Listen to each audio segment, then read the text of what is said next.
দুপুরের মধ্যে দেশের ৭ অঞ্চলের উপর দিয়ে সর্বোচ্চ ৬০ কিলোমিটার বেগে বজ্রসহ ঝড়ো হাওয়া বয়ে যেতে পারে বলে জানিয়েছে বাংলাদেশ আবহাওয়া অধিদপ্তর। শুক্রবার ২৩ মে ভোর ৫টা থেকে দুপুর ১টা পর্যন্ত দেশের অভ্যন্তরীণ নদীবন্দরগুলোর জন্য আবহাওয়ার পূর্বাভাসে এ তথ্য জানানো হয়েছে। আবহাওয়াবিদ মোহাম্মদ তরিকুল নেওয়াজ কবিরের সই করা বিজ্ঞপ্তিতে বলা হয়, খুলনা, বরিশাল, পটুয়াখালী, নোয়াখালী, কুমিল্লা, চট্টগ্রাম এবং কক্সবাজার অঞ্চলগুলোর উপর দিয়ে পশ্চিম অথবা উত্তর পশ্চিম দিক থেকে ঘন্টায় ৪৫ থেকে ৬০ কিলোমিটার বেগে অস্থায়ীভাবে দমকা বা ঝড়ো হাওয়া সহ বৃষ্টি অথবা বজ্রসহ বৃষ্টি হতে পারে।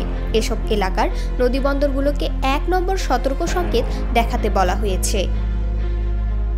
এদিকে বৃহস্পতিবার ২২ মে সন্ধ্যা ৬টা থেকে পরবর্তী ২৪ ঘন্টার পূর্বাভাসে বলা হয়েছে, রংপুর, রাজশাহী, খুলনা, বরিশাল ও চট্টগ্রাম বিভাগের কিছু কিছু জায়গায় এবং ঢাকা, ময়মনসিংহ ও সিলেট বিভাগের দু-এক জায়গায় অস্থায়ীভাবে দমকা হাওয়া সহ বিদ্যুৎ চমকানো, হালকা থেকে মাঝারি ধরনের বৃষ্টি বা বজ্রসহ বৃষ্টি হতে পারে।